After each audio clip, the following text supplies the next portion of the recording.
né, aplicar um deslocamento na direção X, eu vou deformar a minha interface.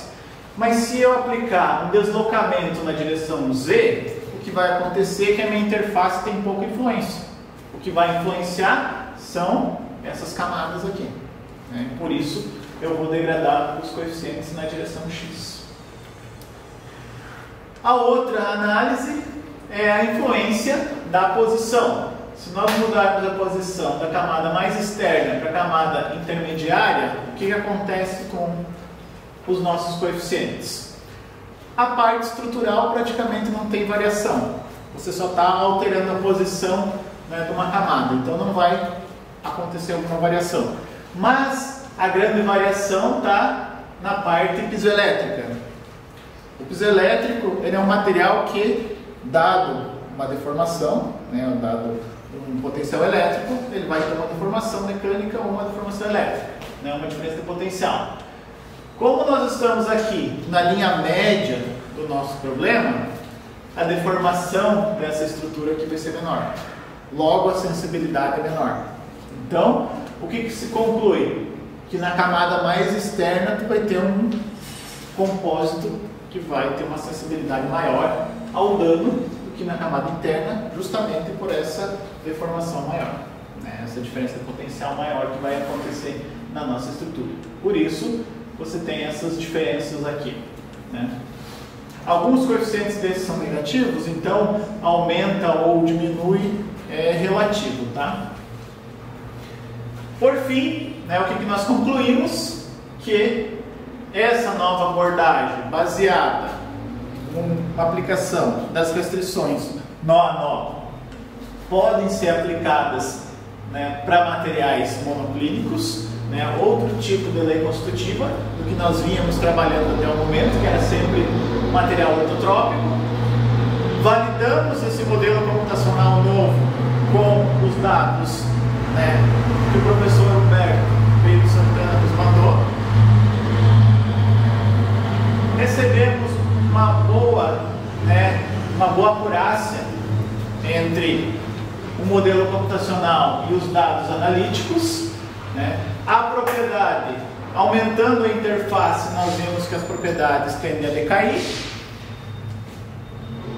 Modificando a posição da interface, não há grande diferença nas propriedades, né, nos coeficientes efetivos, e a degradação das propriedades vai levar a uma degradação, a degradação da interface leva a uma degradação dessas propriedades. Então nós conseguimos perceber que se acontecer algum dano nessa estrutura, né, nós vamos conseguir detectar esse dano através desse sensor pela variação desses coeficientes. E modificando a camada pisoelétrica para a camada central, as camadas estruturais permaneceram iguais.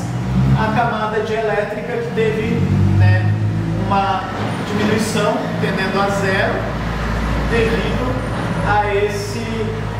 a essa menor sensibilidade quando aplicado no centro ou na linha média do nosso problema.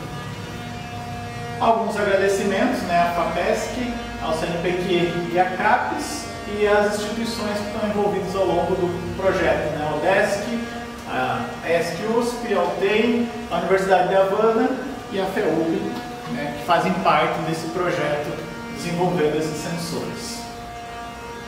Obrigado e se tiverem perguntas. Professor, eu tenho uma. Ali o professor falou sobre ele estar na mesoescala, né? É aplicável, existe esse conceito de aplicar esse modelo na macroescala? Isso faz sentido? E se faz, quais seriam os desafios? Assim, teria que fazer uma validação experimental em lâminas? Como é que seria isso? Faz sentido, tá?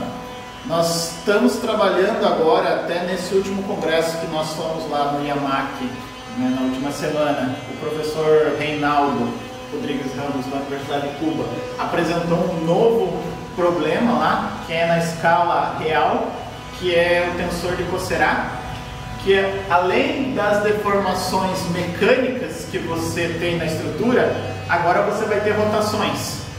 Então você aplicar deformação com rotação, o que acontece com a tua estrutura real?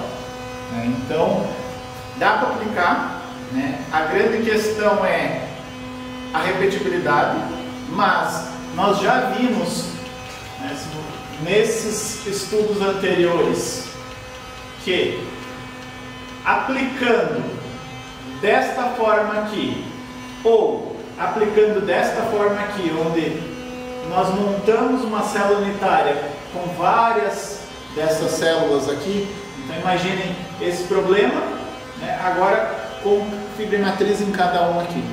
Nós aplicamos a mesma metodologia desta forma, né, ele homogeneizado na escala micro e depois indo para meso, e aplicamos na escala meso diretamente, já homogeneizado, e os coeficientes são iguais, as mesmas propriedades, tanto analítico como computacional. Então, é possível, né, a gente chama de meso, mas já é uma macro, porque isso daqui já seria o nosso iluminado. Tá? Não seria exatamente, nós teríamos uma outra escala. Nós já temos um modelo multiscala, onde ele trabalha no micro, determina as propriedades e vai para o macro para determinar essas propriedades e o que está acontecendo aqui. Então a ideia desse trabalho aqui já é, no caminho do macro, incorporar esses sensores, essa fibra piezoelétrica dentro dessa estrutura aqui. Então você teria um compósito com 30, 40 camadas, onde uma dessas camadas seria uma camada estrutural, uma camada piezoelétrica, e essa camada piezoelétrica seria o nosso sensor aqui, que estaria monitorando a tua estrutura. Obrigado. Beleza? Ok, acho que é isso então. Obrigado.